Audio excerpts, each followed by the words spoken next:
Learners, this is Mukesh from Unacademy. आज हम एक बहुत छोटा सा वीडियो करने जा रहे हैं जो क्लाइमेट कंपनसेशन पे है। इससे अभी आपको ये दिख रहा होगा कि क्लाइमेट कंपनसेशन में इस डायग्राम में दिखाया जा रहा है कि क्लाइमेट चेंज के कारण जो है गरीब लोग जो है और ज़्यादा गरीब हो रहे हैं या गरीब देश और ज़्यादा गरीब हो रहे हैं। तो हम इसी चीज़ की चर्चा करेंगे, क्लाइमेट कंपनसेशन से रिलेटेड क्या क्या फंड का जो है ऑर्गेनाइजेशन किया गया था और वो फंड अभी तक रिलीज हो पाया है नहीं पाया है, कौन जो है ग्रीन हाउस गैस का सबसे ज़्यादा उत्पादन कर रहा है, कौन रिस्पॉन्सिबल है, और इससे रिलेटेड कहाँ से हम जो है प्री इंडस्ट्रियल पीरियड को नापते हैं, वो सारे डाउट आपके आज इस वीडियो में कवर होने वाले हैं। तो चलिए वीडियो में हम आगे बढ़ते हैं। जैसा कि यहाँ पे आप साफ साफ देखो नियम क्या कहता है।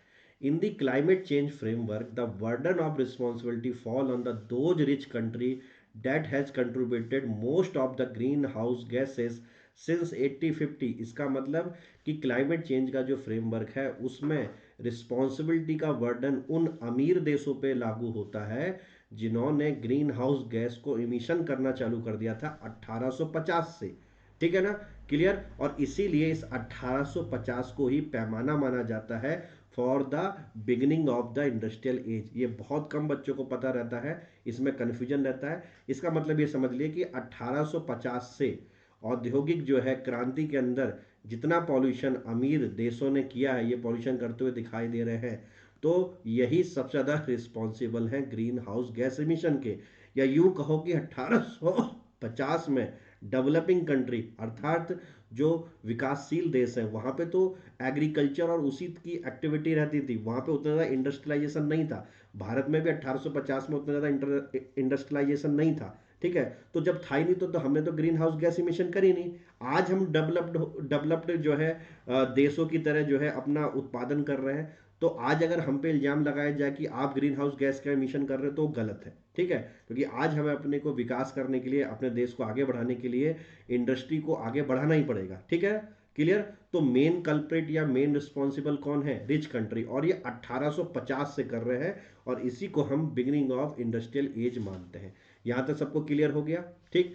अगर मैं आपको बताऊं कि यूनाइटेड स्टेट, यूरोपियन यूनियन, ठीक है, और यूके, इन तीनों को जोड़ दें तो ये अभी तक मतलब 1850 से हम काउंट कर रहे हैं, अभी तक जितना भी एमिशन हुआ है उसका 50% से ज़्यादा इन तीन देशों ने ही क्या करा है, आपका एमिशन किया है। तो मेन जो है रिस्पॉन्सिबल कौन होने चाहिए ग्रीन हाउस गैस के लिए? भाई जिसने पॉल्यूशन करा वही रिस्पॉन्सिबल हो, यानी United Nations, European union and UK. ठीक है, अगर मैं इनमें कुछ देशों की और एंट्री कर दूं, इन तीन देशों में मैं जो है रसिया को भी जोड़ दूं, ठीक है, एक चौथा देश हो जाएगा। पांचवा में इसमें कनाडा की एंट्री कर दूं, छठा इसमें मैं जापान की एंट्री कर दूं, और सातवां जो है मैं इसमें ऑस्ट्रेलिया की एंट्री कर दूं। तो ये सब मिलके पूरी दुनिया का 2/3 यानी 2/3 अर्थात 60% के आसपास जो है ग्रीन हाउस गैस के इमिशन के लिए जिम्मेदार है। ठीक है ना, ये डेटा आपका प्रीलिम्स और मेंस दोनों में काम आएगा। तो एक बहुत बड़ा पार्ट जो है ग्रीन हाउस गैस एमिशन का कुछ ही देशों के क्या है, नाम है। तो भैया इन्हीं की रिस्पॉन्सिबिलिटी बनती है कि भैया इस समय क्या करें। अगर कोई डेवलपिंग कंट्री, ठीक है, उसको अगर टेक्नोलॉजी की ज़रूरत है तो उनको टेक्नोलॉजी ट्रांसफ़र करना चाहिए जिससे कि भैया ग्रीन हाउस गैस का एमिशन कम हो। इन्हीं की रिस्पॉन्सिबिलिटी है कि कोई एक ऐसा फंड बनाए जो क्या करें, गरीब देशों को या डेवलपिंग देशों को दें टेक्नोलॉजी के सुधार में। ठीक है ना, क्लियर। आगे बढ़ते हैं। अगर हम भारत की बात करें, इंडिया इस समय तो हम वैसे देखा जाए तो थर्ड लार्जेस्ट एमिटर है, लेकिन ओवरऑल हिस्टोरिकल एमिशन मतलब वही 1850 से अभी तक का जितना एमिशन हुआ है ग्रीन हाउस गैस का, उसमें से हमने केवल 3% का योगदान दिया है। ठीक है ना। चाइना की बात करें जो आज की तारीख में दुनिया का सबसे बड़ा एमिटर है, ठीक है ना, पिछले 15 साल से नंबर 1 पे रह रहा है चाइना। लेकिन चाइना ने भी टोटल मतलब 1850 से जो हम काउंट कर रहे हैं उसका केवल 11% करा है। तो चाइना और इंडिया को उतना ज़्यादा जो है बदनाम करने की जरूरत नहीं है। ठीक है, हम दोनों क्या हैं, अभी विकासशील यानी कि डेवलपिंग कंट्रीज हैं। ठीक है, और जो है डेवलप्ड कंट्री वो ऑलरेडी ऑलरेडी 2/3 एमिशन कर चुकी हैं, 1850 से कर रही हैं। ऑलरेडी वहाँ पे उद्योग धंधों का विकास हो चुका है, तभी तो वो डेवलप्ड है। अभी इन कंट्रियों को, डेवलपिंग कंट्रियों को विकास करना है तो सारे जो है एम्बर्गोस या सारा जो है ग्रीन हाउस गैस की रिस्पॉन्सिबिलिटी इन्हीं के ऊपर क्यों मरी जा रही है। तो ऐसा नहीं होना चाहिए। समझ में आ रहा है आपको लोगों को? ठीक है, आगे बढ़ते हैं कि while the impact of the climate change is global. अगर हम पूरे ग्लोब की बात करें तो भैया हम ये नहीं कह सकते कि क्लाइमेट चेंज जो है केवल नॉर्थन हेमिस्फेयर में हो रहा है, सदर्न हेमिस्फेयर में नहीं हो रहा है, ठीक है, या यूरोपियन कंट्री में हो रहा है। ये ग्लोबल वार्मिंग से जो क्लाइमेट चेंज हो रहा है ये पूरे ग्लोब के लिए है। और इस पूरे ग्लोब में क्या है, सारे के सारे कंट्री क्या है, शामिल है। लेकिन अगर हम बात करें कि इसका सबसे बुरा दुष्प्रभाव किस पे पड़ रहा है, तो भैया ऐसे जो भौगोलिक परिस्थिति में जो देश हैं जहाँ पे क्या है, गरीबी है, जो वीकर है, तो वो इन डैमेज से नहीं लड़ सकते और उनको क्या है, सही में इन विकसित देशों को कंपनसेट करने की जरूरत है। वहाँ का गरीब और ज़्यादा गरीब होता जा रहा है, जो इस डायग्राम में आपको दिखाया भी जा रहा है। एक प्रिंसिपल होता है पॉल्यूटर पे प्रिंसिपल, इसको समझते हैं आप, इसको कोड जरूर करिएगा मेंस में।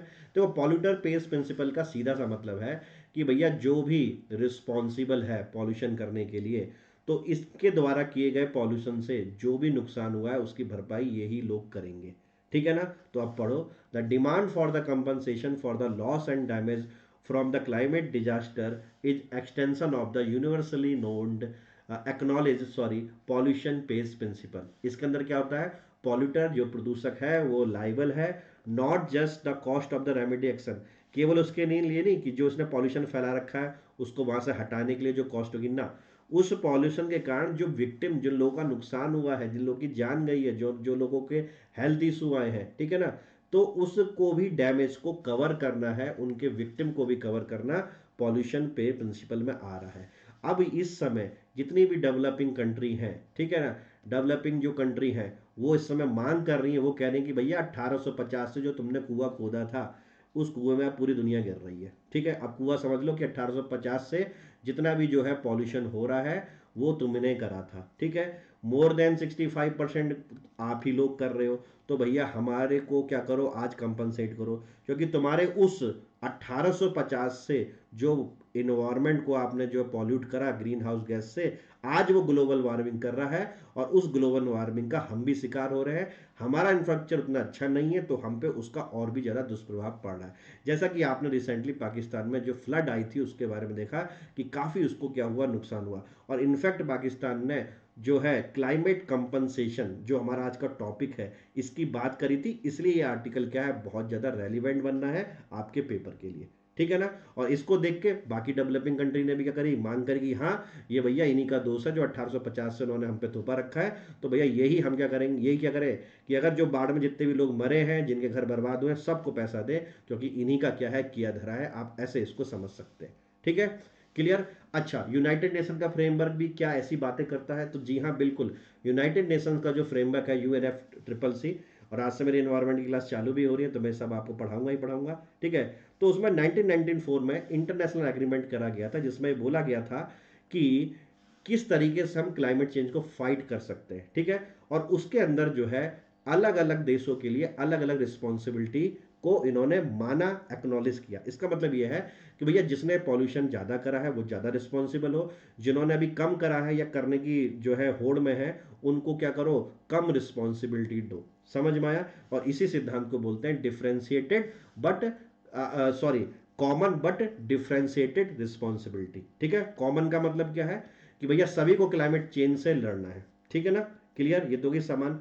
डिफरेंशिएशन मतलब अलग अलग तरीके से, डेवलप्ड कंट्री को बहुत हावी तरीके से पैसा खर्च करना पड़ेगा डेवलपिंग कंट्री की सहायता करने के लिए। ठीक है ना? क्लियर? तो इससे एक और प्रिंसिपल जो है उत्पन्न होता है जिसको कॉमन बट डिफरेंशिएशन प्रिंसिपल कहते हैं। अब क्या है, it make it clear, United nation framework में 1994 में ये क्लियर कर दिया था कि जो अमीर देश है, rich country must provide both finance and technology to the developing country. जिसको मैं शुरुआत से कह रहा हूं कि भैया जो ये अमीर देश है इनका कर्तव्य है कि ये प्रोवाइड करेंगे पैसा और टेक्नोलॉजी, प्रौद्योगिकी, किसको, विकासशील देशों को, जिससे कि वो क्लाइमेट के चेंज से लड़ सके। ठीक है, और इसके लिए इन लोगों ने $100 बिलियन का फंड बनाने की बात भी कही थी, जो अमीर देश प्रत्येक साल डेवलपिंग कंट्री को देंगे। कितना? ये प्रीलिम से पूछा जा सकता है। 100 बिलियन है, ना कि $100 मिलियन का है, और ये पर ईयर हर साल दिया जाएगा।